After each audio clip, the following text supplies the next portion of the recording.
नमो शारदा मूलचत्वारि वाचा गमो पंथानंतया राघवाचा शुका सारिखे पूर्ण वैराग्य जाचे वसिष्ठा परिज्ञान योगेश्वराचे कवी वाल्मिका सारिखा मान्य ऐसा नमस्कार माझा सद्गुरु रामदासा जय जय रघुवीर समर्थ. श्री समर्थ रामदास स्वामी महाराजांच्या विपुल अशा वाङ्मयापैकी श्री मनाचे श्लोक ऐकण्याकरता उपस्थित असणारे सर्व भाविक आणि अधिकारी श्रोते सर्वांच्या हृदयस्थ परमात्म्याला मनापासून नमस्कार करतो. भगवंताची कृपा आपल्यावरती व्हावी याकरता त्याला जे वागणं आवडतं असं आचरण आपल्याकडून घडावं असं ज्यांना मनापासून वाटतं अशा धार्मिक सज्जनांना वेगळा नमस्कार करतो. समाजाच्या विविध क्षेत्रावरती अत्यंत अधिकार मिळवून सुद्धा अतिशय नम्रतेने आपली सेवा समाजाच्या द्वारे भगवंताच्या चरणी वाहणारे सगळे महान असे लोक बसले असतील त्यांच्या मोठेपणाला वेगळा नमस्कार करून निरूपणाला सुरुवात करतो. श्री समर्थांचे मनाचे श्लोक आपण गेले 6-7 महिने पाहत आलो आणि अत्यंत अवघड असणारा वेदांचा वेदांताचा पुराणांचा शास्त्राचा विचार समर्थांनी आपल्या अनुभवाच्या पातळीवरती आणून सोडला आणि माझ्या रोजच्या जीवनामध्ये कसं असावं आणि कसं नसावं डूज अँड डोंट्स विधी आणि निषेध अगदी सोप्या भाषेमध्ये सांगितले. आणि मी याचं ऐकलं तर काय होणार आहे हे मी ऐकलं संतांचं तुकोबा ज्ञानोबांचं समर्थांचं ऐकलं तर काय होणार आहे तर केवळ याच जन्मी नव्हे काळजीपूर्वक ऐकायचं जन्मोजन्मीचा उद्धार माझा होणार आहे याबद्दल निष्ठा असावी. जोपर्यंत आपल्याला साक्षात्कार होत नाही तोपर्यंत आपला हा जन्म शेवटचा ठरत नाही. साक्षात्कारानंतर सुद्धा भगवंत ठरवतो याला साक्षात्कार झालाय हा अधिकार संपन्न आहे तरी सुद्धा याला पाठवूया का मध्ये मध्ये मध्ये लोकांच्या कल्याणाकरता याला पाठवूया का म्हणजे त्यानंतर सुद्धा आपल्याला देह धारण करावा लागू शकतो भगवंताच्या इच्छेनं कदाचित. म्हणून माझ्या या सगळ्या साक्षात्कारापर्यंतची जीवन आणि साक्षात्कारानंतरचं माझं कार्य असा दोन्ही अर्थाने विचार केला तर माझं संपूर्ण जीवन एका विशिष्ट ध्येयानं प्रेरित असणं आवश्यक आहे. समर्थ म्हणाले कीर्ती करोनी नाही मेले उगाच आले आणि गेले. माझ्या जीवनामध्ये मी काही विशेष केलं का रांधावाडा उष्टी काढा केवळ स्वार्थाचा प्रपंच केला आणि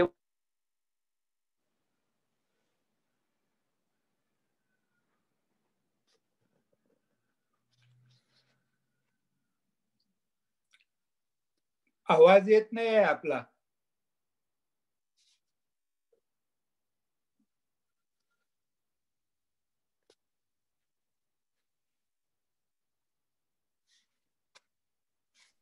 काय काय झालं आवाज येत नाहीये आणि एकदम फ्रीज झालं पिक्चर. त्यांच्याकडे बँडविडचा इश्यू असेल मग मकरंद बुवा. ओके गडावरती रेंज कमी असेल बहुतेक.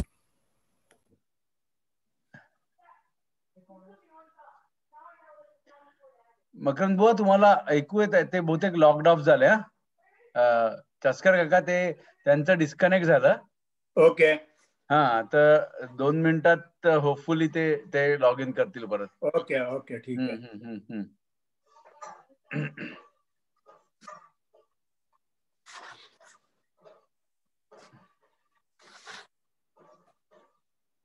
कधी ते होतं असं म्हणजे एखाद्या वेळेला जर बँडविडचा इश्यू असला ना की मग थोडासा इश्यू होतो तो. कदाचित लाईट पण जाऊ शकतात ना आपल्याकडे भारतात फार मोठा प्रॉब्लेम. ठीक आहे नाही तर मग अवघड आहे. माझ्या मते बुवा गडावरती आहेत सध्या. Okay okay okay. आणि गडावरनं रेंज कमी मिळते त्यांना असं. Okay okay. वारं पण असतं ना आणि गडावरती खूप.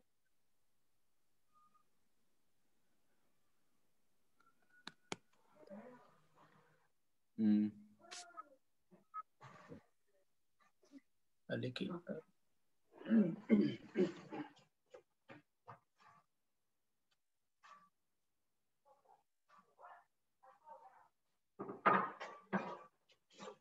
आलेत मकरंद बुवा आलेत. ओके, नाही मी येत आहेत. ओके, मकरंद बुवा नाही.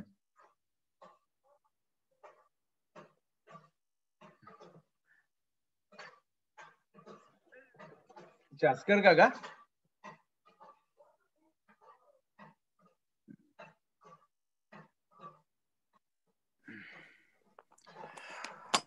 आत्ता मला मकरंद बुवांचा फोन आला होता आणि ते म्हणले की 1 मिनिटात ते सज्जनगडावर आहेत आणि तिथे काहीतरी रेंजचा प्रॉब्लेम आला, पण ते म्हणले की तो फिक्स होईल 1 मिनिटात.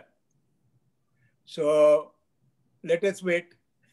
तोपर्यंत सगळ्यांनी मनातल्या मनात किंवा मोठ्यांनी श्रीराम जय राम जय जय राम म्हणा.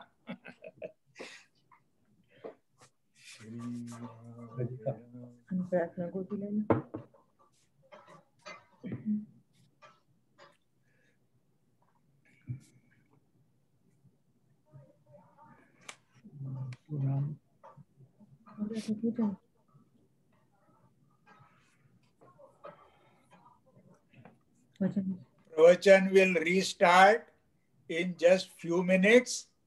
Makarand Bua is going to rejoin us. Okay. Right now, we started and there was some problem because he is right now in Sajjangarh, on Sajjangarh. I see. And there perhaps there is some connectivity issue. Yeah. Right. So he phoned me just now and he said it will be sorted out. Makarand बुवा. Okay. एक minute, त्यांना मी हे करतो, co-host करतो, म्हणजे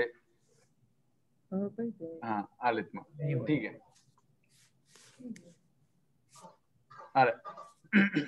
okay, ते आलेले आहेत. Log on.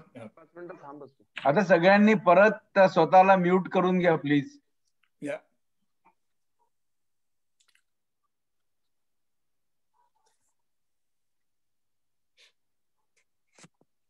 सुरू करू. ओके. पुनश्च सर्वांना अभिवादन. श्री समर्थ रामदास स्वामी. आवाज थोडा कमी येतोय आवाज. Hello hello. नाही येतोय व्यवस्थित. हॅलो. व्यवस्थित येतोय. नाही तिथे काहीतरी इश्यू येतोय का? हो येतोय येतोय व्यवस्थित येतोय. अजून कमी येतोय आवाज, म्हणजे व्हॉल्यूम कमी आहे खूप. बर, मॅक्झिमम केलाय मी इथं. विनय तुमचा व्हॉल्यूम वाढवा. हा तुमचा काका तुमचा व्हॉल्यूम कमी असेल एखाद्या वेळेला. इकडे व्यवस्थित येतोय.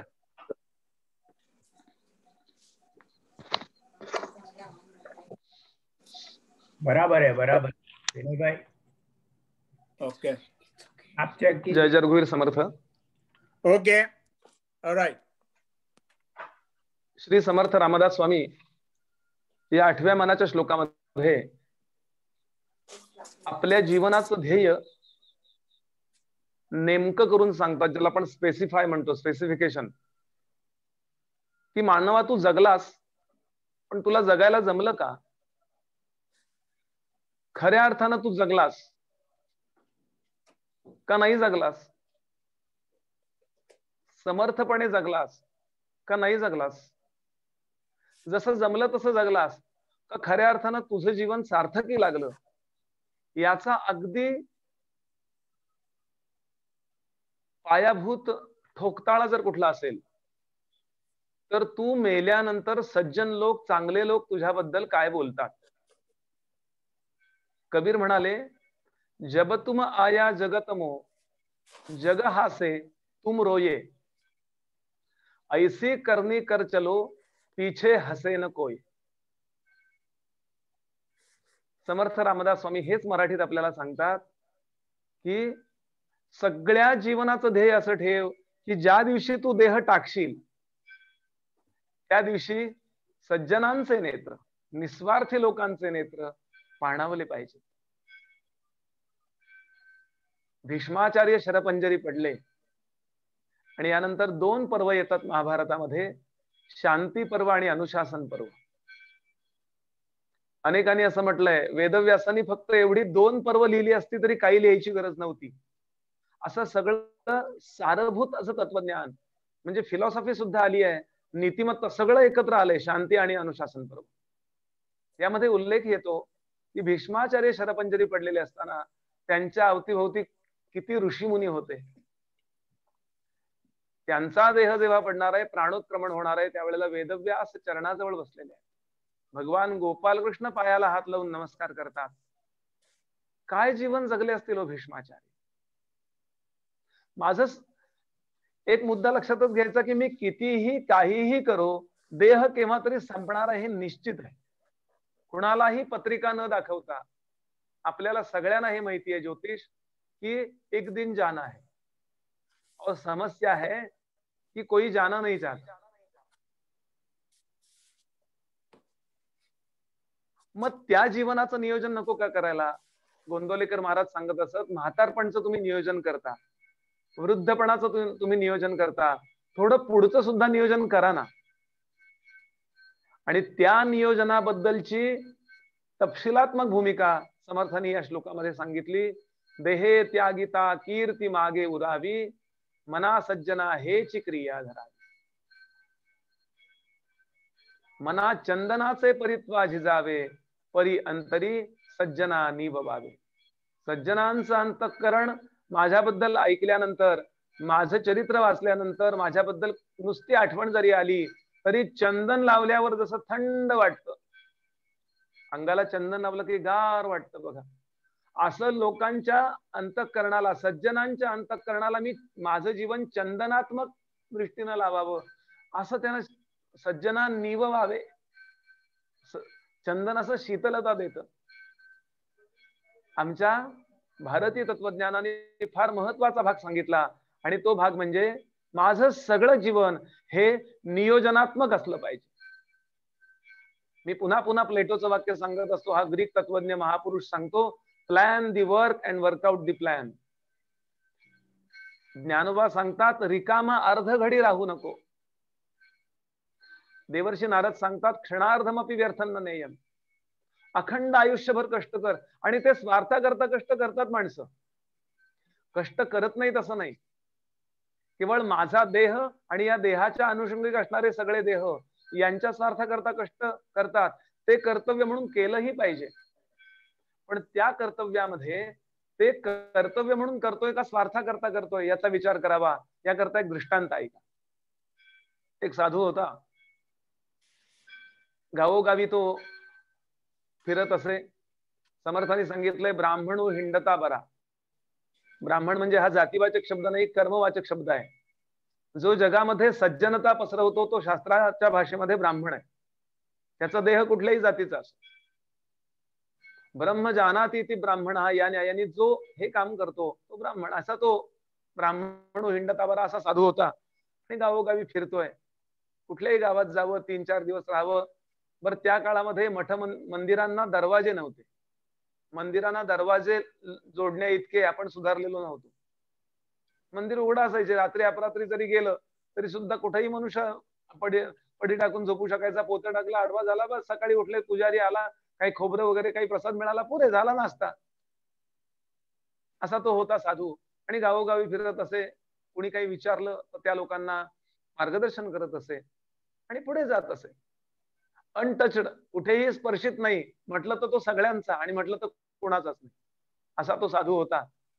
आणि गावोगावी फिरतोय. त्याचा एक नियम होता, तो कोणाच्या घरी जायचा नाही, मंदिरातच राहायचा. तिथे लोकांनी येऊन त्याला भेटावं. घरी गेलं की अटॅचमेंट वाढते, ऋण वाढतं, त्यांचे ऋणी होतो आपण. आणि मग असं होतं की साधुत्व कमी होऊ शकतं. सगळ्यांचं होत असं नाही, पण म्हणून तो त्या भानगडीत तो थोडा स्वामी समर्थांसारखा होता, अलिप्त राहायचा. बाल, उन्मत्त आणि पिशाच्य अशा 3 अवस्था सांगितल्या साधूंच्या. यापैकी कुठली तरी अवस्था साक्षात्कारानंतर तो देह स्वीकारतो. लहान बाळासारखे वागतात, उन्मत्तासारखे वागतात, नाही तर पिशाच्यासारखे वागतात. यापैकी कुठली तरी अवस्था संतांची असते बघ. साक्षात्कारानंतर लहान बाळासारखंच वागते एकदम असं. तर असा तो उन्मत्त अवस्थेत असल्यासारखा स्वामी समर्थ वगैरे गजानन महाराज ही उन्मत्त अवस्था त्यांनी धारण केली. बरं, तर सांगण्याचा भाग असा, कोणी त्याला विचारलं की बुवा आमच्या घरी येता का महाराज, तुमची पायधूळ आमच्याकडे झाडावी अशी इच्छा आहे. तो म्हणायचा नका बोलवू मला. अहो का नाही येत? तो सांगायचा हे बघा, मी तुमच्या घरी आल्यानंतर तुमचं चांगलं व्हावं वाटतं का वाईट व्हावं वाटतं? ते म्हणले चांगलं व्हावं वाटतं म्हणून बोलवताय की नाही. हो चांगलं होईल, पण तुम्ही आयुष्यात जर कधी खोटं बोलला नसेल तर मला बोलवा, नाही तर मला बोलवू नका. नाही तर चांगलं नाही होणार. खोटं बोलला नसेल तर येतो मी. आता काही नाही तरी मनुष्य बाकी पाप नाही केलं तरी खोटं बोलण्याचं पाप करतोच, त्याशिवाय प्रपंच चालतच नाही. आणि हे सगळं मी घरापासून खूप लांब आहे म्हणून बोलू शकतो. काहीतरी थोडंफार खोटं बोलावं लागतं. लिंब 10 रुपयाची 2 आणली, मी सांगितलं 5 रुपयाची 2 आणली, म्हणजे माझ्या पत्नीला वाटावं काय व्यवहारामध्ये हुशार आहे. बायको म्हणली कळली अक्कल, मी 5 रुपयाची 5 आणते दरवेळेला, तुम्हाला फसवलं ते. म्हणजे छोट्या छोट्या गोष्टीत सुद्धा आपण खोटं बोलतो. मी घरात नाहीये असं सांगतो मुलाला, सांगायला कोणाचा फोन आला मी संध्या करतोय, तर मी संध्या करतो वगैरे सांगण्यापेक्षा मी घरात नाहीये असं सांग. मुलगा माझा प्रामाणिकपणाने सांगतो बाबा सांगतायत मी घरात नाहीये. विनोद जरी सोडून दिला तरी मुद्दा लक्षात येईल की छोट्या छोट्या गोष्टीत खोटं बोलावं लागतं, नाईलाज असतो. गंमत म्हणून तरी खोटं बोलतो आपण. त्यामुळे लोक म्हणले बाबा नको, ठीक आहे. साधू म्हणला नको, मला तुम्ही बोलवू नका, तुम्हाला तुमची वृत्ती अतिनिर्मळा, गृहस्थ आश्रमता झाली सफळा, आशीर्वाद देतो तुम्हाला परी आमुचे येणे घडेना, मी तुमच्याकडे येणार नाही. त्याचा नियम होता कोणाच्या घरी जायचं नाही. खूप नीट आहे का दृष्टांत ते. हे त्यागिता कीर्ती मागे उरावीला फार छान दृष्टांत आहे. आणि असा तो साधू गावोगावी जातोय.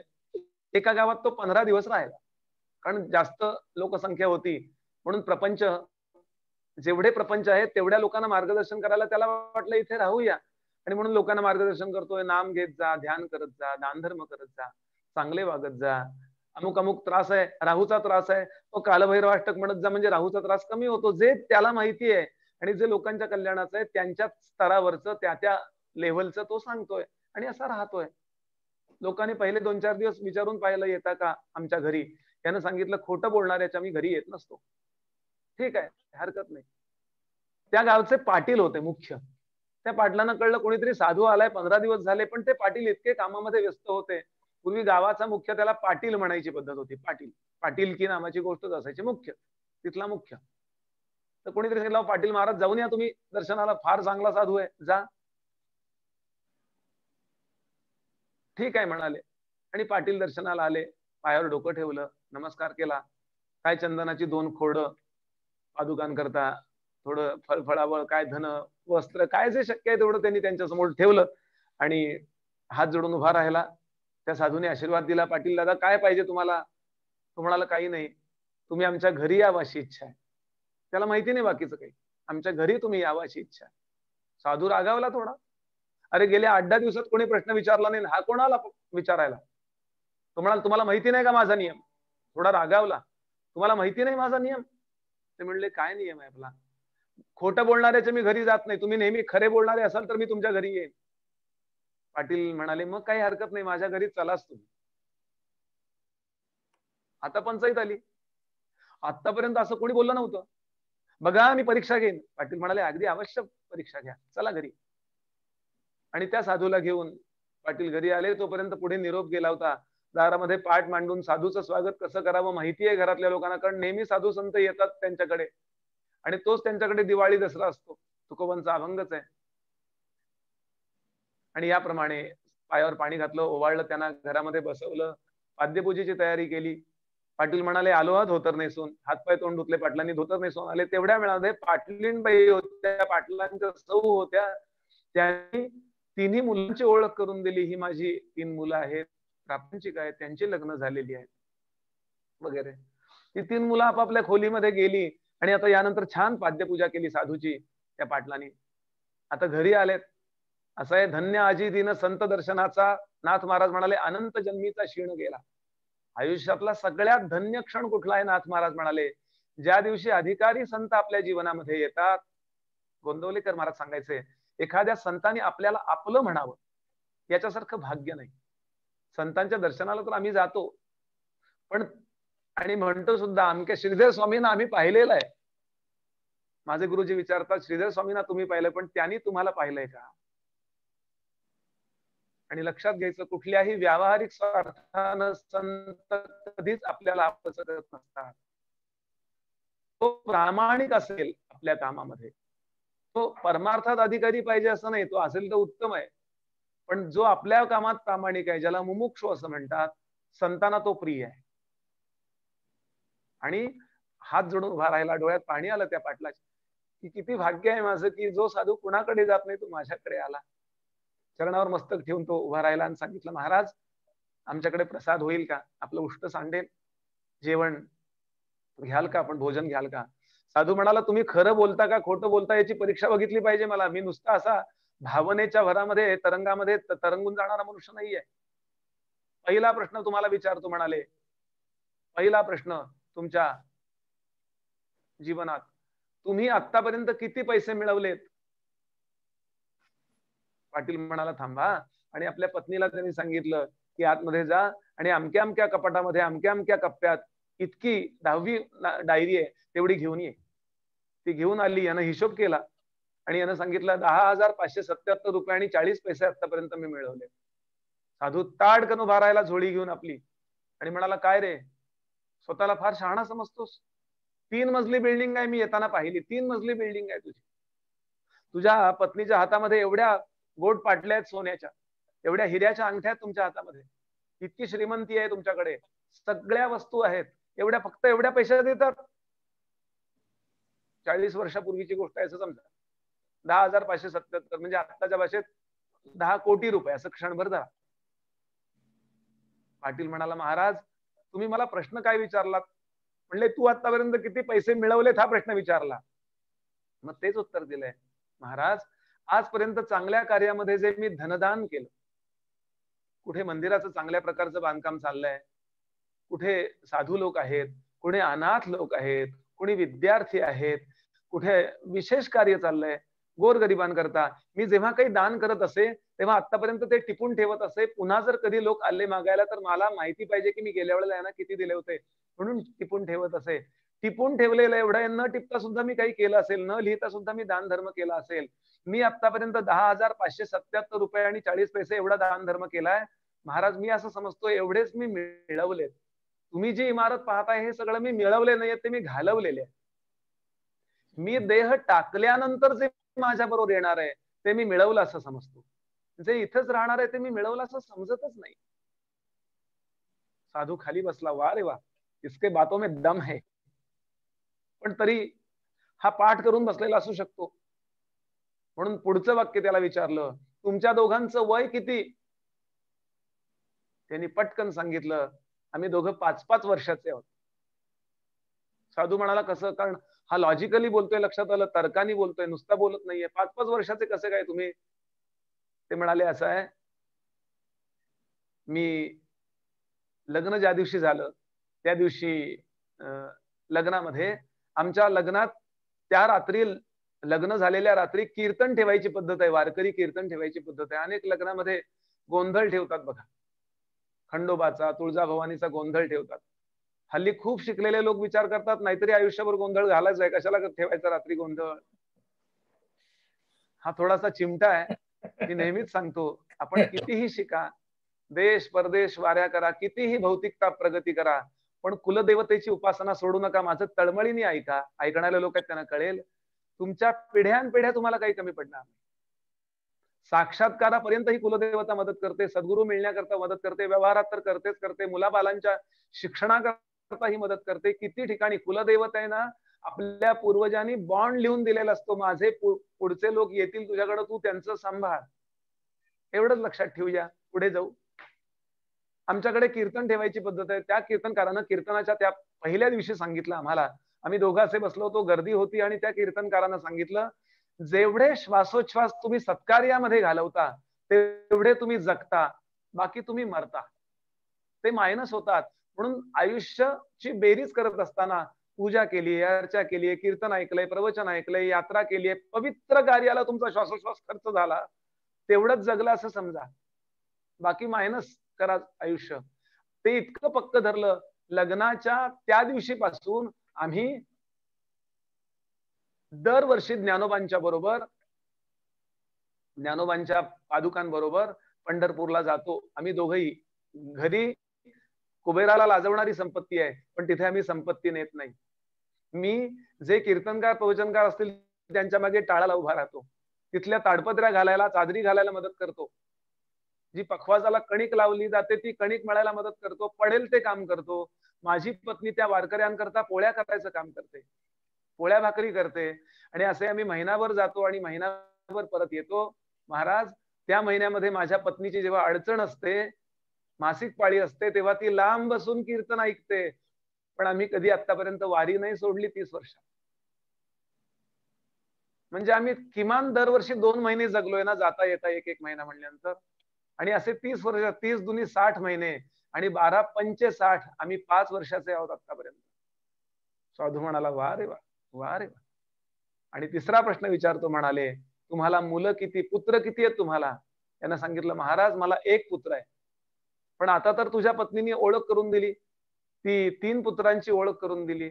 महाराज बरोबर आहे, मग ते 2 पुत्र तुम्ही दत्तक घेतलेत का? नाही, जीवशास्त्रीय दृष्ट्या ते माझेच पुत्र आहेत. पण मी तुम्हाला उत्तर देतोय, कोणातरी व्यावहारिक माणसाला उत्तर देत नाही. जो अध्यात्मातला अधिकारी साधू आहे त्याला उत्तर देतोय. पुत्र या व्याख्येमध्ये कोण बसतात बघा. म्हणून थोरल्याला हाक मारली. थोरल्यानं दार उघडलं आणि सांगितलं, बाबा मी नमस्कार केलाय साधूला. खटकन दार लावून घेतलं. दुसऱ्याला हाक मारली, तो म्हणला मी पण साधूला नमस्कार केलाय मगाशी बाबा. तिसऱ्याला हाक मारल्याबरोबर तो येऊन समोर उभा राहतो. काय काम आहे बाबा? काही नाही, या साधूला नमस्कार कर. त्याला माहितीये मगाशी मी साधूला नमस्कार केलाय. तरी ज्या अर्थी दुसऱ्यांदा माझे वडील सांगतात त्या अर्थी त्यांचा काहीतरी हेतू आहे, मला ते कळलं नाहीये. त्यांची आज्ञा फॉलो करणं माझं कर्तव्य आहे.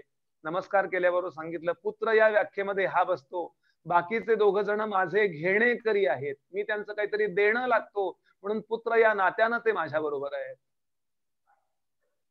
साधू म्हणाला, मी आयुष्यभर तुमच्या घरात राहायला तयार आहे. या कन्सेप्टनी जो जगतो, आयुष्यामध्ये आपल्या जवळच्या धनाचा सत्कार्याला उपयोग करतो, आयुष्यामध्ये आपल्या शारीरिक, मानसिक आणि श्वासांच्या शक्तीचा भगवत कार्य करतो, उपयोग करतो, आणि नातेवाईकांच्या करता सगळं करतो, पण त्यांच्याकडनं अपेक्षा करत नाही. मी त्यांचं फक्त देणं लागतो. पवित्रतेनं, नकारात्मकतेनं नाही, त्राग्यानं नव्हे, अतिशय आनंदात असा जो समाजामध्ये जगतो तो खऱ्या अर्थानं जगतो, ज्याला जीवनाची परिभाषा कळली आहे. हो, तर स्वार्थाकरता माणसं इतकं इतकं इतकं इतकं मिळवतात. खरंच किती लागतं जेवायला? तुकोबा म्हणाले, 1 शेर अन्ना चाड येर वावुगी बडबड. दिवसभर आपण साधारण 1 शेर अन्न खातो, बाकीचं किती मिळवतो? ते मिळवू नये हा मुद्दा नाहीये, त्याकरता मी किती जीवन खर्च करतो आणि चांगल्या कार्याकरता किती खर्च करतो हा प्रश्न आहे. रघुवंश नावाचं एक काव्य आहे कालिदासांचं. रघुवंश, शाकुंतल ही काही काव्य घेऊन तो गॅटे नाचला असं वर्णन आहे. गॅटेच्या कविता आपण पाहिल्या असतील, हा पाश्चात्य कवी. तर त्या रघुवंशामध्ये तो वर्णन करतो. राजा दिलीपाची कथा येते. कालिदास वर्णन करतो, राजा दिलीप नावाचा एक फार मोठा महापुरुष होऊन गेला रामांच्या वंशामध्ये. रामांच्या मध्ये इतके सद्गुण का, याचं वर्णन करतोय तो कालिदास. कारण कुणाच्या मध्ये एखादा सद्गुण वा एखादा दुर्गुण येतो, तो पूर्वीच्या पिढ्यांमध्ये आलेला असतो, तो डीएनएत असतो, त्याच्या गुणसूत्रात असतो, तो केव्हा तरी प्रगट होतो. राम उदार आहेत, राम दिसायला सुंदर आहेत, राम दानशूर आहेत, राम पवित्र आहेत, राम एक बाणी आहेत, एक पत्नी आहेत, एक वचनी आहेत, गोसेवा, सगळे सद्गुण एक. तुम्ही कुठलाही एक सद्गुण लिहा, तुम्हाला वाटेल तो कुठलाही एक सद्गुण लिहा, त्याच्या परमोच्च शिखरावर रामराय बसलेले दिसतील आपल्याला. म्हणून रामाचं मंदिर झालं पाहिजे बरं का. पिढ्यानपिढ्या आमच्या पुढच्या सगळ्या लोकांना प्रेरणा द्यायला ते मंदिर म्हणजे केवळ वास्तू म्हणून विचार करू नका, ते आमचं अध्यात्माचं मंदिर आहे. आपण केली असेलच देणगी, काही दिली असेलच, पण नसेल दिली तर अवश्य द्या. काही काही लोकांनी तर आपल्या आयुष्यभराच्या, मुंबईच्या एक बाई आहेत, आजी आहेत, त्यांनी आपल्या आयुष्यभराची सगळी पेन्शन जी ठेवली होती ना, ते सगळं देऊन टाकलं परवा. देहे त्यागिता. प्रश्न पैशाचा नाहीये, दान हा मुद्दा नाहीये. या चांगल्या कार्यामध्ये योगदान हा महत्वाचा मुद्दा आहे. तर रामांच्या मध्ये एवढे सद्गुण कसे आले? तर हा कालिदास लिहितो. कालिदास लिहितात, सोहम आजन्म शुद्धानाम, जन्मोजन्मी ही मंडळी शुद्ध आहेत, जन्मोजन्मी शुद्ध आहेत. एक दिवस शुद्ध नव्हे. नाही तर काही लोक असतात एकादशीला शुद्ध, द्वादशीला बेशुद्ध. सॉक्रेटिस म्हणत असे, there are no moral holidays. चांगलं वागण्याला कधी सुट्टी घ्यायची नसते. असा त्यातल्या दिलीपाची कथा मी आपल्याला सांगतो. राजा दिलीप अधिकार संपन्न आहे, पण राजा दिलीपाला कन्या पुत्र काहीच नाहीये. अर्ध आयुष्य, आताच्या भाषेत 50 ओलांडायची वेळ आली तरी काहीच नाहीये. म्हणून थोडासा तो चिंतित आहे. आणि त्यांनी वसिष्ठांना प्रश्न विचारला, महाराज काही चूक आहे का माझ्या जीवनात? वसिष्ठांनी असं आहे, या लोकांना भूत भविष्य वर्तमान जया असं त्रिकालाचे ज्ञान समर्थांनी वर्णन केलंय. आपल्याला साधारण समोरची जी बॉडी आहे, समोरचा देह आहे तेवढाच दिसतो. किंवा ते सोनोग्राफीची यंत्र असतात ना, ते आपल्या शरीरात आत्ता सध्या काय एवढंच चेक करतात. पाठीमागचा जन्म चेक करायची व्यवस्था सोनोग्राफी यंत्रात नाहीये. त्या वेव्स पाठवून परत घेतो ना, सोनो म्हणजे वेव्स, त्या अशा जाऊन थडकून परत येतात. व तुमच्या पोटामध्ये ब्लॅडर स्टोन आहेत तिकडे, किंवा खाली पोटामध्ये किडनीमध्ये किडनी स्टोन आहेत, असं ते कळतं सोनोग्राफी यंत्रामध्ये. पण संतांच्या जवळ अशी व्यवस्था असते, आम्ही गेल्या जन्मी काय काय दगड टाकली ती आता त्यांना दिसतात, ते स्टोन पण दिसतात. किंवा सत्कार्य काय केलं हेही दिसतं, पुढे काय होणार तेही दिसतं. आणि आता मी जास्तीत जास्त क्रियमाण कर्म स्वातंत्र्य किती सामर्थ्यानं वापरू शकतो याचाही अंदाज असतो. या तिन्ही गोष्टींना संतांना माहिती असतात. त्यामुळं संत अलौकिक असे चमत्कार करून दाखवतात. चमत्कार म्हणजे काय? विज्ञानाला जे कळत नाही त्याला विज्ञान चमत्कार म्हणतं. स्वामी विवेकानंदांचं वाक्य आहे. कॉज अँड इफेक्ट रिलेशनशिप ज्याला माहिती नाहीये त्याला आपण चमत्कार म्हणतो. पण संतांना सगळं माहिती असतं. वसिष्ठ म्हणाले, बघ थांब, इकडे ये दिलीपा, इकडे ये. हा, तुझ्याकडनं पूर्वी एक चूक झाली आहे. काय चूक झाली आहे? तू देवतांना विजय मिळवण्याकरता पूर्वी पलीकडच्या गॅलेक्सीमध्ये गेला होतास. इतकी व्यवस्था होती. त्या लोकात गेला होतास आणि तू देवतांना विजय मिळवून दिला, म्हणून तुझा एक सत्कार आयोजित केला इंद्रानी. आणि तू तो सत्कार घेऊन जेव्हा खाली यायला निघालास तेव्हा त्या स्वर्गामध्ये एका चौकामध्ये तुला कामधेनू आडवी गेली. अशी कामधेनू, स्वर्गीय गाय आडवी गेली. आता कामधेनू म्हणजे विशेष आहे, देवता सुद्धा जिला नमस्कार करतात, अशी आडवी गेली. आणि तुझं तिच्याकडे दुर्लक्ष झालं. तू मुद्दाम ते केलं नाहीस, पण चुकून तुझं दुर्लक्ष झालं तिथे. हा तुझ्याकडून नकळत अपमान झाला तिचा. म्हणजे इट वॉज टेक्निकल मिस्टेक. मुद्दाम तू अपमान केलेला नाहीयेस, पण टेक्निकल मिस्टेक, तुझ्याकडनं चूक झाली. आणि त्या चुकीचं फल आज तुला मिळतंय. तिचा जो आशीर्वाद तुला मिळायला पाहिजे होता तो तू घेतला नाहीस. त्याचा परिणाम तुझ्या नशिबात असून सुद्धा तुला मुलगा होत नाहीये. किती सूक्ष्म विचार आहे बघा. समोर कोणी विशेष असेल तर त्याच्या मोठेपणाची नोंद घेणं आपलं कर्तव्य. किती सूक्ष्म पातळीवरती आपण वागलं पाहिजे. किती वेळा आम्ही कसे कसे वागलेलो असतो. आणि म्हणून नेमकं आमचं चहा गार मिळतो आम्हाला. नेमकं एसटी स्टँडवर गेलं की 1 मिनिट आधी एसटी गेलेली असते हो. छत्री घेऊन बाहेर पडलं की पाऊस येत नाही, छत्री विसरून बाहेर पडला हमखास पाऊस येतो. जीवनामध्ये जी जी काही गोष्टी घडतात याचं महत्वाचं कारण ज्या ज्या वेळेला जो जो आदर द्यायला पाहिजे ती आदराची भूमिका आपण ठेवलेली नसते. याच जन्मी नाही, कुठल्या तरी जन्मी केव्हा तरी, बरं ते मुद्दामही केलेलं नसतं. पण मिस्टेक इज अ मिस्टेक. चूक म्हणजे चूक आहे, त्याला काही इलाज नाही. मग तो म्हणला, मग आता याला उपाय काय? ते म्हणले, आता तुला स्वर्गामध्ये जाता येणार नाहीये. मग काय कर? माझ्या घरी त्या कामधेनूची मुलगी नंदिनी आहे, तिची सेवा करायला ये. म्हणजे त्यातून तुला, त्या कर्मातून तुला एनओसी मिळेल.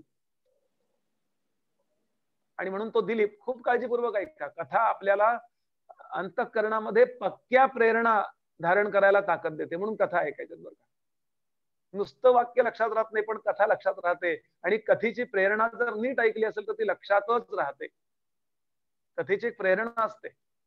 असो, नुसता विचार महत्वाचा नाही, विचाराबरोबर प्रेरणाही आवश्यक आहे. त्या प्रेरणेला एक ताकद आहे, एक मोमेंटम असतो, एक संवेग असतो त्याचा. असो, आणि हा घरी येऊन राहतो, वसिष्ठांच्या इथे आश्रमात येऊन राहतो आणि त्या गायीची सेवा करतो. त्या गायीच्या सेवेचं वर्णन त्यांनी केलंय. की बर तो दिलीप येतो म्हणजे त्याची पत्नी येते हे वेगळं सांगावं लागत नसे पूर्वी. तो आला म्हणजे ती आलीच हे गृहीत धरलेलं होतं. कारण दोन शरीर आहेत पण त्यांचा आत्मा एक मानलेला आहे बरं लग्नानंतर. ही कुठली तरी जगातली संस्कृती सांगते का विचार करा. म्हणून पती पत्नी यांना समान अधिकार नाही आपल्याकडे. का नाही अधिकार समान? कारण एकच आहे तर समान अधिकार कुठला आला? दोन वेगळे मानले तर समान अधिकार बोलावा लागेल. म्हणून आपल्याकडे पती पत्नींची ओळख करून देतात. पत्नी पतीबद्दल ओळख करून देते, बुवा हे आमचे मालक बरं का. आणि पती सांगतो, बुवा या आमच्या मालकीणबाई बरं का. मालक मालकिणीचा मालक असतो आणि मालकीण मालकाची मालकीण असते. हे फक्त भारतीय तत्वज्ञानामध्ये लक्षात ठेवा. म्हणून ती श्रेष्ठ आहे. छानपणे तो सेवा करतो. त्याच्या पत्नीचं नाव दिलंय सुनयना राणी. क्षमा करा, सुदक्षिणा राणी. सुनयना हे जनकांच्या पत्नीचं नाव आहे. सुदक्षिणा. सुदक्षिणा आणि हा दिलीप गायीची सेवा करतो. वर्णन असं आहे, गाय बसत नाही तोपर्यंत तो खाली बसत नसे. दिवस दिवस उभा राहत असे. तिला चारा घालणं आहे. बरं तिला बांधलेलं नाहीये, ती मोकळी आहे. तिला वाटलं की ती फिरायला निघते, हा तिच्या पाठोपाठ बाहेर पडतो. परत तिला आणतो, तिला स्वच्छ धुतो. बाहेर पडल्यानंतर गोठा साफ करायचं काम सुदक्षिणा राणी करते. आणि असं अशा प्रकारे 1 दिवस नव्हे, 2 दिवस नव्हे, 21 दिवस डोळ्यात तेल घालून तो काम करतोय, सेवा करतोय. त्या गायीची प्रामाणिकपणानं सेवा करतोय. माझं चुकलंय ना त्या दिवशी, तर त्याचा रिव्हर्स इफेक्ट म्हणतात तो, मला नीटच केलं पाहिजे हे. आणि यानंतर एक प्रसंग घडतो. एक दिवस ती गाय उधळते. उधळते म्हणजे एकदम काय तिच्या कानात वारं शिरलं आणि नंदीने एकदम उधळली. डोंगरामध्ये जंगल आहे मोठं, त्या जंगलामध्ये उधळली. एकदम पळत सुटली शेपटी वर करून अशी. आणि राजा मागे धावतोय. याचं कारण सिंह आला, वाघ आला, कोणी खाल्लं गाईला तर, म्हणून रक्षण केलं पाहिजे. अशा पद्धतीने धावपळ चालली आहे. आणि अगदी नेमकं राजाला वाटली तीच संकटाची चाहूल समोर दिसते. समोर एकदम एक मोठा देवदार नावाचा वृक्ष, देवदार म्हणजे चंदन, मोठा एवढा जाडच्या जाड असा देवदार वृक्ष आहे. त्याच्यासमोर एक सिंह आहे आणि त्या सिंहाने गायीला खाली पाडलेला आहे नंदिनीला. आणि तिच्या मानेवरती असा पंजा ठेवून उभा आहे. आणि आता पंजा मारणार आणि ते रक्त पिणार या अवस्थेत राजानं पाहिलं आणि राजानं डोक्याला हात लावला. बापरे, मला जमली नाही सेवा, काय करू. 1 सेकंद जरी उशीर झाला तरी सुद्धा तो सिंह मारणार. पटकन त्यानं हातामध्ये धनुष्य बाण होता, धनुष्य घेतला, त्याच्यावरती प्रत्यंचा चढवली. पाठीचा बाणाचा भाता होता, त्यातला बाण काढला, तो तिथे लावला. आकर्ण ती ज्या खेचली, ज्या म्हणजे ती धनुष्याची दोरी, त्याला ज्या म्हणायची पद्धत आहे, प्रत्यंचा किंवा ज्या, ती कानापर्यंत खेचली. आणि सिंहाकडे बरोबर सिंहाचं जे मुख आहे, गळा आहे, तिथे नेम धरला आणि सुसणाराण करून बाण सोडणार. इतक्यात सिंहानं पाहिलं आणि फक्त एक छोटीशी गर्जना केली. असं केल्याबरोबर राजाचा हात बाणाला चिकटला असं कालिदास वर्णन करतात. आणि राजाला बाण सोडता येईना, त्याला काही स्टॅच्यू झाला त्याचा, त्याला काहीच करता येईना. असं झालं त्याचं, काहीच करता येईना त्याला. आणि सिंह मनुष्यवाणीनं बोलायला लागला. तो सिंह दैवी आहे, सामान्य सिंह नाहीये. सिंह म्हणाला, राजा केलीस एवढी सेवा खूप केली, जा घरी आता. मला कडकडून भूक लागली, मी खूप दिवसाचा उपाशी आहे. मला हा पाठीमागचा देवदार नावाचा वृक्ष जो आहे, चंदन वृक्ष, तो सोडून कुठे जाता येत नाहीये. कारण भगवान शंकरांनी मला इथे या देवदार वृक्षाच्या रक्षणाला ठेवलंय. चंदन चोरी होते, चंदन चोरतात लोक, हे झाड तुटता कामा नये म्हणून मी इथे त्याच्या रक्षणाला आहे. याचा परिणाम मला कुठे लांब जाता येत नाही. इथे एखादं श्वाप झालं तरच मला खायला मिळतं. खूप दिवसाचा मी उपाशी होतो. ही गाय आयती सापडली आहे, तू चालता हो, मला आता या गाईला खाऊ दे, मला भूक लागली. आणि भूक लागल्यानंतर समोर जे असेल ते खाणं, असं धर्म सांगतो. तू चालता हो, मला लांब जाता येत नाहीये. राजाला लक्षात आला, हा दैवी सिंह आहे, सामान्य सिंह नाही. शंकरांचा सिंह आहे असं स्वतः सिंहानीच सांगितलंय, मी शंकरांचा आहे. शंकरांनी या देवदार वृक्षाला मुलगा मानलेला आहे. झाडाला मुलगा मानण्याची पद्धत किती जुनी आहे बघा. तुळशीला मुलगी मानतो आपण आणि तिचं दान करतो दरवर्षी. इमाम तुलसीरूपी कन्याम विष्णू स्वरूपे वराय संप्रददे. काय आमची संस्कृती असेल, कालिदास वर्णन करतो. कालिदास म्हणजे भारतीय संस्कृतीतली उदात्तता प्रतिपादित करणारा कवी आहे बरं. उदात्तता. राजा खूप घाबरला. राजानं लांबूनच असा नमस्कार केला आणि सांगितलं, सिंहराजा वाटेल ते कर आणि गाईला सोड. तुला मी एखादं हरणाची शिकार आणून देतो, दुसरं काही आणून देतो, ते तू खा, दुसरं काही खा, पण या गाईला खाऊ नकोस. सिंह म्हणाला, तुला माहिती नाही, खरा जो सिंह आहे तो कधी दुसऱ्यानं केलेली शिकार खात नाही, म्हणून तो सिंह आहे. दुसऱ्याचं आयतं खातो तो सिंह नसतो. आमची संस्कृती पराक्रमाची पूजा करणारी आहे. आयतं मिळेल तेवढं मिळेल म्हणून आपण पुढच्या श्लोकामध्ये पाहणार आहोत. 9वा श्लोक आहे, नको रे मरा द्रव्य ते पुढीलांचे, अति स्वार्थ बुद्धी नरे पापसाचे. मला कुणाचं नको, मी स्वतः मिळवीन आणि खाईन. स्वाभिमान मरेपर्यंत, स्वाभिमान मरेपर्यंत, ही आमची संस्कृती आहे. मला पुन्हा पुन्हा वाटतं हे शिक्षणात आलं पाहिजे. हो, हे कॉलेजमध्ये शिकवलं गेलं पाहिजे. मी 1 रुपया सुद्धा कोणाचा फुकट, आणि विशेष म्हणजे या मंत्र्यांच्या मुलांना शिकवलं पाहिजे. देशाचं खा, अमक्याचं खा, तमक्याचं खा. परदेशात तिकडे जाऊन स्विस बँकेत मी मुद्दाम 2 वर्षापूर्वी गेलो, तर स्विस बँक बघून आलो कुठं नेमकं या लोकांनी ठेवलेत पैसे. म्हणजे आम्हाला तिथल्या लोकांनी मुद्दाम स्विस बँकेच्या तिथे दिलं होतं, बाहेर कारंजी बिरंजी तिथं दाखवायला नाही होतं. विनोद सोडून द्या, मला मुद्दा सांगायचा आहे. जग दुःखी कधी होतं, ज्या वेळेला आपण दुसऱ्याच्या अभिलाष करतो.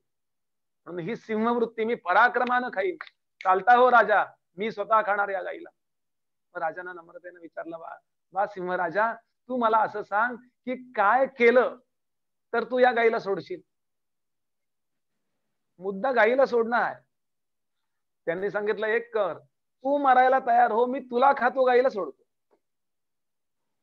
राजा म्हणाला, चालेल, हरकत नाही, पण माझ्या समोर सोड, कारण तू मला खाशील नंतर गाईला पण खाशील. असं नाही, ते किसान आंदोलनासारखं नाही होतं काम. गहू पण खाल्ले आणि तांदूळ पण खाल्ले, असं नाही होता काम. बर ठीक आहे. राजा पुढे येतो, गाईला सोडवतो, आपली मान सिंहाच्या पंजाखाली देतो आणि त्या गाईला सांगतो, कामधेनूला सांगतो, लवकर पळून जा, माझ्या समोर पळून जा, नाहीतर हा सिंह तुला खाईल. अशा अर्थानं बोलतो. ती गाय लांब लांब लांब लांब झाल्यानंतर दिसते आणि हा निश्चिंत होतो की आता लगेचच्या लगेच तर सिंह खाऊ शकणार नाही गाईला. आणि मान अशी देतो आणि सिंह असा पंजा मारायला, असा पंजा उचलतो आणि एकदम थांबतो आणि सांगतो, अरे राजा, मला तुझ्यावर दया येते रे. राजा म्हणाला, का? अरे तू राजा आहेस भारताचा. दुसरा महत्वाचा मुद्दा, नुसता राजा नाहीयेस, तुझं शरीर अजून तरुण आहे, अजून 50शीच आहेस. नुसता तरुण नाहीयेस, तू श्रीमंत आहेस, तुझी पत्नी उत्तम आहे, सगळ्या प्रकारची सुखाची रेलचेल तुझ्या घरामध्ये आहे, काही कमी नाहीये, तरी मरायला का तयार होतोस? माणसं अगदी इकडून सलाईन तिकडून सलाईन, नाकावर हे ते, तरी लिहून देतो, डॉक्टर मला जगवा, 95 वर्षाचा मला जगवा, का सिरियल बघायचे मला. सगळ्या अर्थानं मेला तरी चालेल असा मनुष्य सुद्धा जगायला धडपड करतो, आणि तू सगळी सुख असताना का मारायचं एवढा उतावेळपणा करतोस? कारण काय? मला तुझी दया येते, सिंह म्हणतो. याच्यावरती असामान्य भारतीय संस्कृतीचा एक महान श्लोक इथे येतो. मला त्याचं एकच चरण पाठ आहे.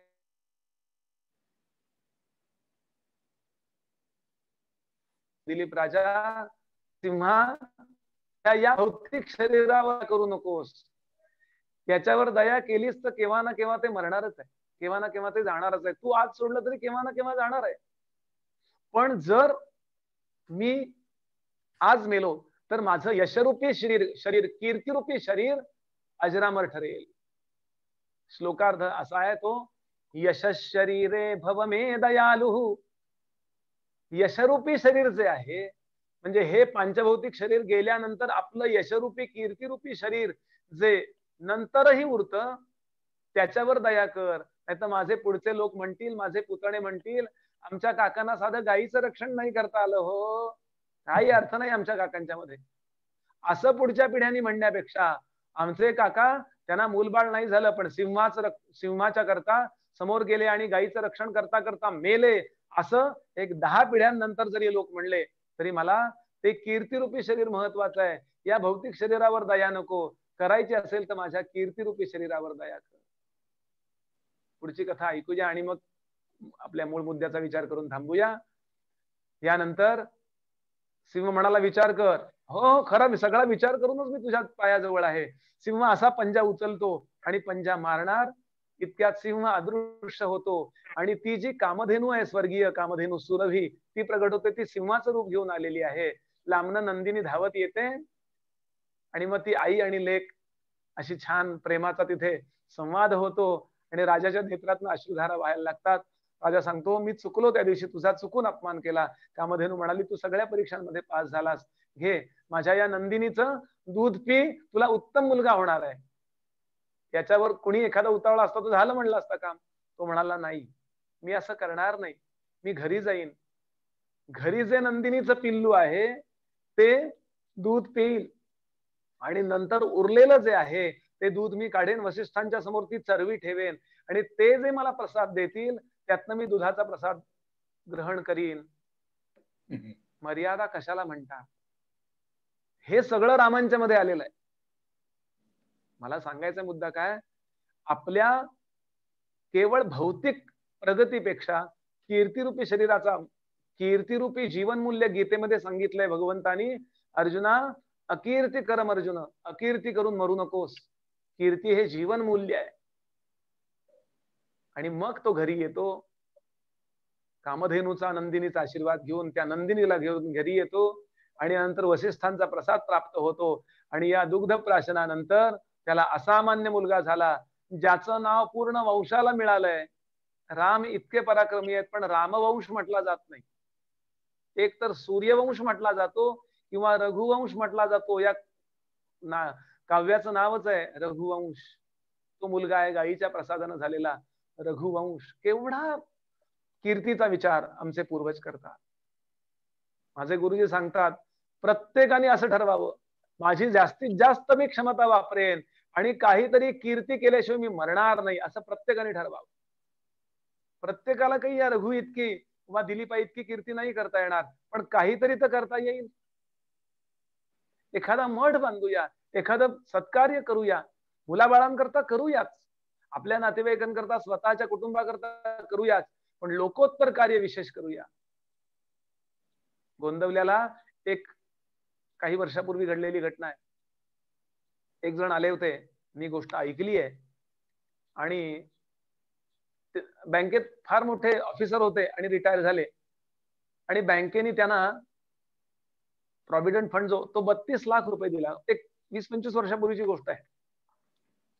तर ते गोंदवल्याला आले होते आणि त्यांनी तो चेक पेटीत टाकला गोंदवल्याच्या म्हणे. मग त्या लोकांनी बोलावून घेतलं पावती बिवती करायला. काय हे काय? ते म्हणाले ज्या दिवशी मला नोकरी लागली त्या दिवशी मी गोंदवल्यात होतो आणि मी त्या दिवशी ठरवलं होतं आयुष्यभराचं जे मी जास्तीचं मिळवीन, प्रपंच झाल्यानंतर जे मिळवीन ते मी माझ्या गुरुमाऊलीला अर्पण करीन. म्हणून तुम्हाला विशेष वाटतंय का? ते म्हणाले मला विशेष असं वाटतंय, माझ्या मुलांनी याला परवानगी दिली. माझी मुलं म्हणाली बाबा आम्ही उत्तम शिकलोय महाराजांच्या कृपेने, आम्हाला काही कमी नाहीये, अजून तुम्हाला काही पाहिजे तर सांगा. मला सांगायचं फक्त पैशाबद्दल बोलायचं नाहीये, कुठल्याही कार्याबद्दल. संभाजी महाराजांचं जीवन बघा. संभाजी महाराजांना औरंगजेबाने जवळपास 26 दिवस छळले, एक दिवस नव्हे. अरे जेव्हा बोलावलंय त्या पकडून आणलेस, रत्नागिरीच्या जवळ संगमेश्वरला संभाजी महाराजांना पकडलं आणि अहमदनगर जवळ वढू नावाचं गाव आहे, या ठिकाणी औरंगजेबाने त्यांचे हाल करून 26व्या दिवशी ठार मारलं. 26 दिवस किती हाल केले. जेव्हा पाहिलं संभाजी महाराजांकडे, काय संभाजी महाराज तब्येत होते, 35 किलोची त्यांची तलवार होती. काय अफाट महापुरुष आहे. वर्णन केलंय आमच्या कवी तिवारींनी, काय अंगकांती वर्णावी, काय अंगकांती वर्णावी, शोभा सांगावी, मदना लाजवी, वाटे जणू हिरा लाल रंगाचा. लाल रंगाचा हिरा उभा राहिला असं वाटायचं. वाकवूनी पोलादी पहार, कड करूनी त्याचं छानदार, गळ्यात घाली हार खेळ मौजेचा. अशी जाड पहार असते ना, तो असा सहज वाकवायचा.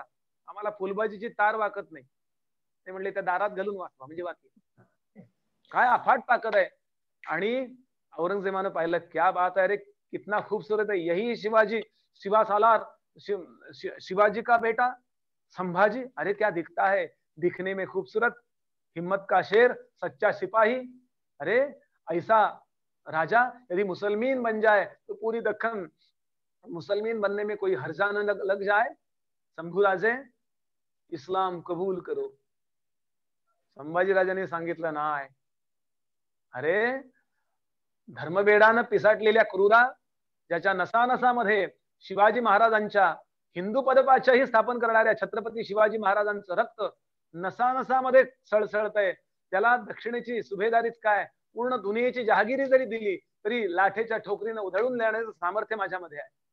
अरे मला नको धर्म तो तुझा, तुझ्या बापाचा, मला एक गाय माता ती प्यार, मला एक रामराय तो प्यार सांभाळ तोच एक करणार, मला नको तुझा तो धर्म, काढीनं तुझं चर्म पुढच्या जन्माला.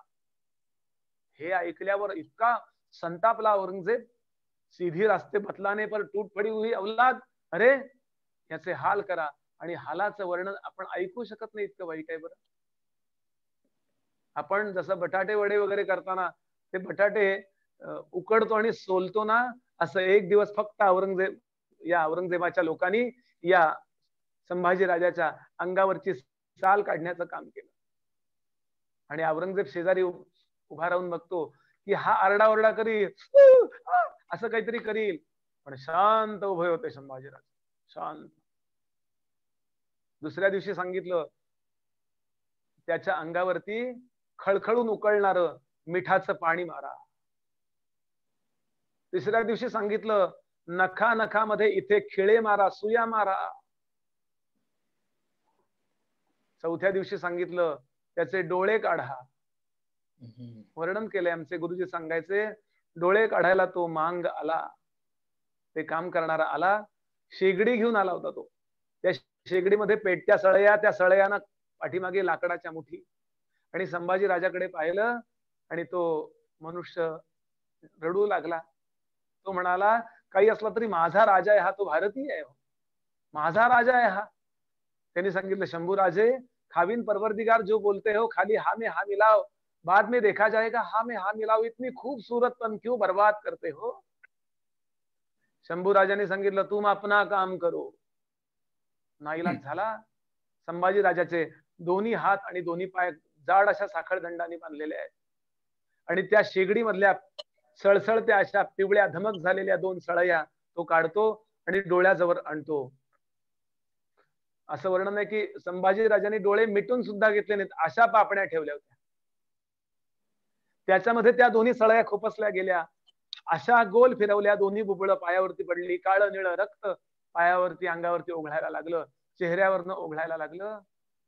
औरंगजेब शेजारच्या झोपडीमध्ये बसला होता. तो विचार करतो आज निश्चित शंभू राजाचा किंकाळी ऐकायला मिळणार, मला ती ऐकायला मिळाली पाहिजे.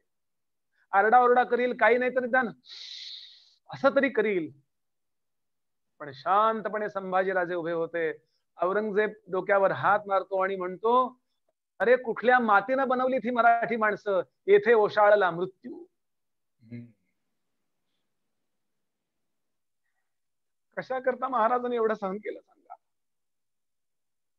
तुम्ही आम्ही भगवंताची पूजा करू शकावं, आपल्या गळ्यातलं मंगळसूत्र टिकावं, गळ्यातलं जानवं टिकावं, कपाळाचं कुंकू टिकावं, सत्यनारायणाची पूजा आपण करू शकावं, आपण हिंदू धर्म पाळू शकावा, याकरता संभाजी महाराज गेलेत. समर्थांचं पत्र आहे संभाजी महाराजांना, धर्मासाठी मरावे. शेवटचं पत्र आहे. समर्थांनी यानंतर काही लिहिलं नाही, आज ते उपलब्ध आहे. आपण आदरणीय श्री निनादजी बेडेकरांचं याच्यावरचं व्याख्यान युट्यूबवर उपलब्ध आहे. समर्थांचं पत्र, समर्थांचे संभाजी महाराजांचं पत्र, वेळ मिळाला तर ऐकून बघा, युट्यूबवर उपलब्ध आहे. त्यातली ओवी सांगतोय मी. त्यात लिहिलंय शंभूराजे धर्मासाठी मरावे, मरून अवघ्यासी मारावे, मारिता मारिता घ्यावे राज्य आपुले. शिवरायाचे 8वावे रूप, शिवरायाचा 8वावा प्रताप, शिवरायाचा कैसा साक्षेप भूमंडळी, शिवरायाचे कैसे बोलणे, शिवरायाचे कैसे चालणे, शिवरायाचे सलगी देणे कैसे असे, याहुनी करावे विशेष तरीच म्हणवावे पुरुष. 300 वर्ष होऊन गेली, पण मला खरं सांगा महाराजांचं चरित्र ऐकताना डोळे पाणावतात ना. त्यावेळेला त्यांनी धर्म बदलला असता तर आज कदाचित ते त्यावेळेला मेलेही नसते आणि आज कदाचित त्यांच्या पिढ्या लोळत असत्या गाद्या गिरद्यांवरती. महाराज स्वतः, यानंतर येसुबाई त्यांची पत्नी 28 वर्ष औरंगजेबानं तुरुंगात ठेवलंय तिला. कशा करता हे करतात लोक, काय मिळणार आहे त्यांना. तर भारतीय परंपरा या देहाला महत्व देत नाही. हा देह गेल्यानंतर जे कीर्तिरूपी शरीर राहील त्याला महत्व देत. समर्थांचा एक श्लोक आपल्याला माहिती असेल, भला रे भला बोलती ते करावे, बहुता जनांच्या मुखे यश घ्यावे, परी शेवटी सर्व सोडून द्यावे, मरावे परी कीर्ती रूपे उरावे. ही तळमळ घेऊनच जगलं पाहिजे. समर्थ सांगतात, माझ्या क्षमतेनं मला काही संभाजी महाराजांचं एवढं किंवा अगदी आता आदरणीय पंतप्रधान आपले जे काम करतायत त्यांच्या इतकं किंवा अशा लोकांच्या इतकं नाही सामर्थ्य, पण माझ्या क्षमतेप्रमाणे मी जरूर उत्तम वागावं. फार मी माझ्याकरता मिळवावं त्यापेक्षा मी विचार करावा, मी मरून गेल्यानंतर सज्जनांनी असं म्हणावं की हा मुलगा समर्थांकरता खूप चांगलं कीर्तन करत होता. बस एवढं डोळ्यासमोर ध्येय असावं, बाकी काही नको. समर्थ सांगतात, देहे त्यागिता कीर्ती मागे उरावी. सज्जनांचे नेत्र माझ्याकरता पाणवले पाहिजेत. ज्ञानोबा समाधीला बसले त्यावेळेचे अभंग आहेत आमच्या नामदेव महाराजांचे. समाधीचे अभंग नावाचा नामदेव महाराजांच्या गाठेमध्ये स्वतंत्र प्रकरण आहे. निवृत्तीनाथ महाराज रडले. तो निवृत्तीनाथ हे ज्ञानोबांचे गुरु आहेत. ते खाली बसतात जेव्हा ज्ञानोबांची ती आळंदीतली यात्रा सुरू, एका बाजूला पांडुरंग आहेत, एका बाजूला सद्गुरुनाथ आहेत आणि अशी यात्रा सुरू आहे. गावातले लोक पायावरती लोटांगण घेत आहेत. महाराज तुमची योग्यता आम्हाला ओळखता आली नाही, फार महान आहात आपण. आपल्या पायावर फूल नाही पण आपल्या पायाचा स्पर्श झाल्यानंतर या देहाचं निर्माल्य व्हावं असं म्हणत लोक लोटांगण घेत आहेत. मध्ये एक वळण असं आलं, त्या ठिकाणी निवृत्तीनाथ खाली बसले, गुडघ्यामध्ये मान घातली आणि मोठेपणाचं ओझं फेकून दिलं आणि लहान लेकरू रडतना असे ओक्साबोक्षी निवृत्तीनाथ रडायला लागले आपल्या शिष्याकरता. काय जगले असतील ज्ञानोबा. माय बापे आम्हा त्यागी गेले जेव्हा, ऐसे संकट तेव्हा पडले नाही. निवृत्तीनाथ सांगतात, आई वडिलांनी आमचा त्याग केला, रुक्मिणी देवी आणि विठ्ठलपंत मला सोडून गेले. त्या दिवशी जेवढं मला संकट वाटलं नाही तसं आज वाटतंय. माय बापे आम्हा त्यागी गेले जेव्हा, ऐसे संकट तेव्हा पडले नाही. नामा म्हणे तेव्हा पेटला हुताशन, करा समाधान निवृत्तीचे. पांडुरंगानं मिठी मारावी लागली निवृत्तीला आणि सांगावं, निवृत्ते अरे तुझ्या कृपेनं ज्ञानेश्वर झाला आणि तू आज अज्ञानाचं घर जवळ करतोस. काय असेल ज्ञानोबांचं जीवन. 12व्या-15व्या वर्षी हा ज्ञानेश्वरी सांगतो. अहो ज्ञानेश्वरीच्या एक एक अध्यायावर माणसं PhD करतायत. आज एवढे वर्ष होऊन गेले तरी त्या समाधी समोर गेलं ना तर वेगळाच भाव जागा होतो. गोंदवलेकर महाराज आयुष्यभर जगले, मला तुम्ही काही देऊ नका, फक्त एक भीक घाला म्हणाले. रामाच्या दारात मी भिकारी म्हणून बसलोय, एक भीक घाला. ती भीक एवढीच घाला की भगवंताचं नाम आम्ही घेऊ, एवढ्या शब्दाची भीक घाला. जयांचा जन्मी जन्म नामार्थ झाला, जयांनी सदा हवास नामात केला. म्हणून मोठे मोठे जजेस, मोठे मोठे लोक गोंदवल्याच्या समाधीतून अनुग्रह घेतात. सांगा बरं, आज गोंदवलेकर महाराज आहेत की महाराजांच्या चरित्रात एक कथा आहे. गोंदवलेकर महाराजांकडे एक माणूस आला आणि तो म्हणला, मला एकनाथ महाराज फार आवडतात, मला इच्छा आहे त्यांचा अनुग्रह घ्यावा. महाराज म्हणाले, अरे घे ना अनुग्रह. तर म्हणले, पण महाराज गेले ना, नाथ महाराज गेले. एकनाथ महाराज, गोंदवलेकर महाराज म्हणले, अरे तू गेलायस, ते अजून आहेत. त्यांचं कीर्तिरूपी शरीर, वाङ्मय रूपी शरीर अजून आहे, उपदेश अजून आहे. अगदी अलीकडच्या काळात लोकमान्य गेले, सगळा भारतवर्ष रडला. आता काय होणार भारताचं? लोकमान्य हे 2/3 बहुमतानं नाही पास केलं हो, सगळ्यांनी लोकमान्य ही पदवी दिली आहे. काय समर्थ, मला वाटतं की या कविता लहानपणी मुलांना शिकवल्या गेल्या पाहिजे आणि शिकवणाऱ्या शिक्षकानं पगाराकरता शिकवू नये, तळमळीने शिकवावं. मी आपल्याला खात्रीनं सांगतो, या तळमळीनं जर शिकवलं गेलं तर ही मुलं पुढे विशेष कार्य करून दाखवतील.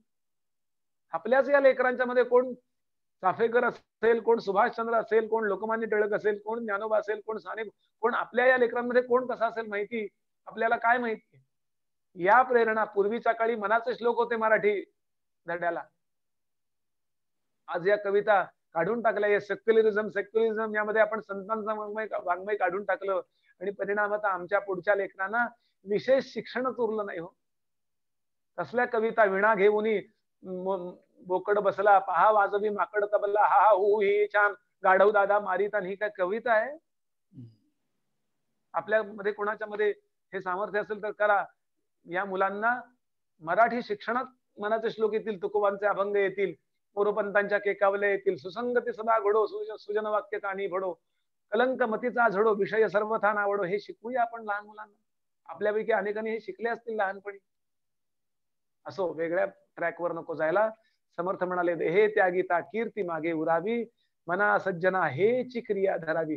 रोज हा श्लोक वाचावून घरातनं बाहेर पडावा. प्रत्येक कृतीच्या वेळेला विचार करावा, ही कृती मी मेल्यानंतर मला काय देणार आहे. बस. पुढे सांगतात, मना चंदनाचे परित्व झिजावे. चंदनासारखं असं चंदन हे काय दृष्टांत आहे हो. तुकोबांनी संतांच्या शरीराला चंदनाची उपमा दिली आहे. चंदनाचे हात पायही चंदन, परिसा नाही अन्य कोणी अंग, दीपा नाही पाठी पोटी अंधकार, चंदन जाळा तोडा घासा नुसतं ठेवा सुगंधच देतो. बघा, एकाने छान सांगितलं, चंदनाचं झाड तोडायला लाकूड तोडे आला आणि घाव घालायला लागला. घाव घातल्यानंतर ज्या कुऱ्हाडीनं घाव घातली ना त्या टोकाला सुद्धा चंदनाचा सुगंध येतो. काय समर्थांचं उदाहरण आहे. मला कोणी त्रास दिला ना तरी त्याच्याबद्दल सुद्धा माझ्याकडून पवित्र भावना, त्याचंही कल्याण होईल अशी भावना यावी. वैरत्व संपावं, व्यवहार सांभाळावा, भावळटपणा नाही. पाकिस्तानही द्यायचा आणि 55 कोटी रुपये द्यायचे, तुमच्या काकाचे आहेत तर द्या. व्यवहार सांभाळायला पाहिजे. मला आता विशेष वाटतं, मला अशी अपेक्षा होती की आता जुने राष्ट्राध्यक्ष आणि नवीन राष्ट्राध्यक्ष याच्याकरता 2 अमेरिका निर्माण होत आहेत का काय. पण त्यांनी भारताचा आदर्श घेतला नाही हो. निघून गेले बिचारे ट्रम्प तात्या आमचे. गंमत सोडून देऊया. मला सांगायचा भाग असा आहे की व्यवहार सांभाळून आपल्याला हे करायला पाहिजे, पण व्यवहार सांभाळून परमार्थ करावाच. देहे त्यागिता कीर्ती मागे उरावी, मना चंदना हेची क्रिया धरावी, मना चंदनाचे परित्वा झिजावे. माझं जीवन चंदनासारखं झिजावं. एकाने छान सांगितलं, ते म्हणले, गंजून संपावं का झिजून संपावं. गंजून सुद्धा लोखंड संपतं आणि झिजून सुद्धा संपतं. सत्कार्यामध्ये असताना त्याला झिजणं म्हणतात आणि दुष्कार्यामध्ये स्वार्थापोटी असेल ना तर त्याला गंजणं म्हणतात. गंज नाही चढू माझ्या विचारांना. शरीराला गंज नंतर चढतो, आधी विचारांना चढ. इथे विचार गंजतात आधी. म्हणून आपण सगळे भाग्यवान आहात. आपण मनाचे श्लोक तर ऐकता, पण भजन परिवाराच्या निमित्तानं सतत दर महिन्याला आपण भजन करता, सद्विचारामध्ये असता. मी गावोगावी बोलतो. युएसला मी BMMच्या कीर्तनात हे वाक्य बोललो होतो की एंटरटेनमेंटचे कार्यक्रम तर खूप होतात, गावोगावी होतात, मनोरंजनाचे कार्यक्रम खूप होतात, पण आपण मनोमंथनाचे कार्यक्रम आयोजित करता म्हणून आपण धन्य आहात. तुम्ही कुणाला बोलवलं याला महत्व नाहीये. मनाचे श्लोक सांगून दुसरे कुठली बोलवले तरी चालतील, पण बोलवा. आपण मना अभंग म्हणा, यातच जीवनाचं सार्थक आहे. एंटरटेनमेंटला एक 5% असावी जागा, मनाच्या रंजनाला 5% जागा असावी, पण बाकी 95% मनोमंथना करता. मनोरंजन आणि मनोमंथन यातलं मनोमंथन महत्वाचं आहे. हे या मनाच्या श्लोकाच्या निमित्तानं आपण करताय. आपल्या सगळ्यांच्या मोठेपणाला मनापासून नमस्कार करतो. आपल्या मुलाबाळांना मनापासून शुभेच्छा देतो. सज्जनगडावरती आता मी आहे, त्याचा परिणाम मी सज्जनगडावरचा आशीर्वाद देतो. गेल्या वेळेला मी आपल्याला सज्जनगडावरचं मंदिराचं दर्शन घडवलं होतं, तसं घडवतो. परत येऊन बसतो. रामामी तव दास हा श्लोक म्हणतो आणि थांबतो. अगदी अर्धा मिनिट या सगळ्याला लागेल. आपण फक्त बघत राहा. मी बाहेर जातो, जिथे वायफायचं रेंज येते तिथपर्यंत जाऊन मी आपल्याला हे मंदिराचं दर्शन घडवतो. ओके, ठीक.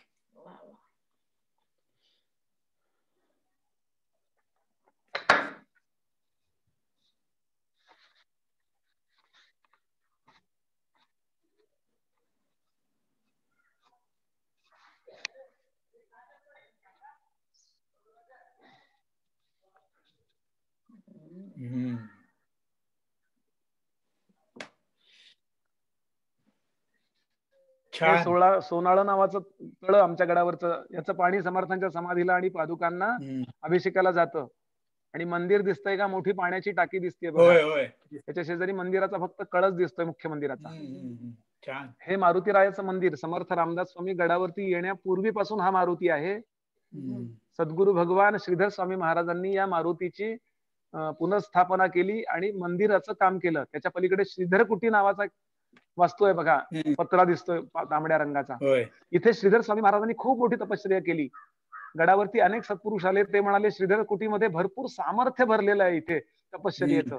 श्रीधर स्वामी महाराजांना समर्थांनी समाधीतनं प्रगट होऊन दर्शन दिलं.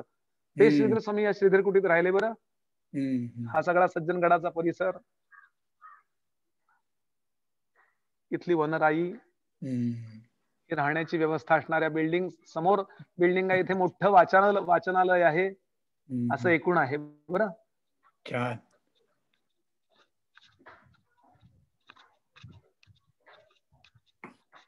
श्लोक म्हणतो आणि थांबतो. रामा मी तव दास दास म्हणवी, माते कशाचे भय. रामा जाईल ज्या स्थली सुखगना, होईल तेथे जय. रामा या भुवनत्रयी तुझ विणे नाही दुजा तारक. रामा तू सकलार्थ पूर्ण करिसी, तू तात मी बालक. जय जय रघुवीर समर्थ. सर्वांना नमस्कार. आमच्या सर्वांतर्फे तुमचे मनःपूर्वक आभार. अतिशय ऋणी आहोत. आणि दर महिन्यातला आपण गेल्या वेळेला ठरवलं होतं की दुसरा रविवार तुम्हाला सोयीचा असेल तर तो आपण प्रवचनासाठी ठेवूया.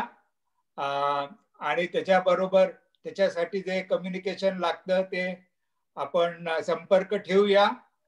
आणि आज किती दिवस मुक्काम आहे सज्जनगडावर आपला आता? अजून मी 4-5 दिवस इथे आहे. मला महत्वाची आपल्याला एक माहिती द्यायची आहे. ओके. की 1 फेब्रुवारी पासून आता जे रेकॉर्डिंग चाललंय माझं, कीर्तनांचं रेकॉर्डिंग आहे. आता हे प्रवचन ऐकलं पण कीर्तनांचं रेकॉर्डिंग आहे. ते आमच्या सज्जनगडावरच्या समर्थ सेवा मंडळ सज्जनगड या चॅनेलवरून, युट्यूब वरून आपल्याला साधारण 1.25 तासाचं पूर्ण कीर्तन दाखवण्यात येणार आहे. रोज 1 तास, 1-1.25 तास. त्याचं रेकॉर्डिंग करायला मी आता इथे आलोय. तर आपले तामनकर काका आपल्याला त्याची लिंक पाठवतील.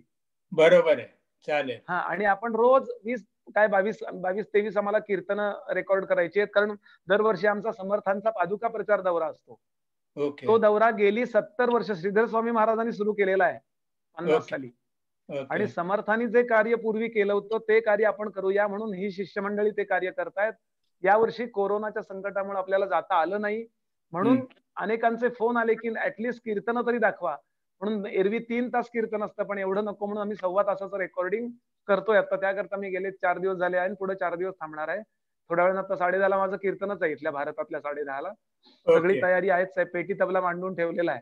1 सेकंद, हे बघा पेटी तबला. तर ती कीर्तनं आपल्याला बघायला ऐकायला मिळतील. त्यामध्ये मी बरीचशी चरित्र सांगायचा प्रयत्न केलाय, समर्थांचं, ज्ञानोबांचं, नाथांचं. आणि खरोखरीच शांतपणे कीर्तन ऐका. अगदी मन लावून मी कीर्तन प्रामाणिकपणानं करण्याचा प्रयत्न केलेला आहे. तामनकर काकांशी संपर्कात राहा, ते तुम्हाला लिंक पाठवतील आणि कधीही आपल्या सवडीनं ते पाहता येईल, कधी आपल्या वेळेप्रमाणे. अच्छा, धन्यवाद धन्यवाद. ओके. जय जय रघुवीर समर्थ. परत पुढल्या महिन्यात आम्ही वाट पाहतोय, उत्सुकतेने चातकासारखी वाट पाहतोय. चालेल. जय जय रघुवीर समर्थ.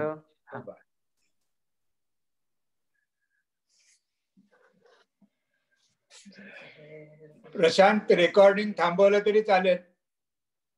Okay, thank you. सगळ्यांना अनम्यूट करून एक 5 मिनिटं ठेवूया. एक मिनिट रेकॉर्डिंगचं बघतो मी. हा, आता सगळ्यांनी अनम्यूट करा स्वतःला आणि बोलू शकतो. हा.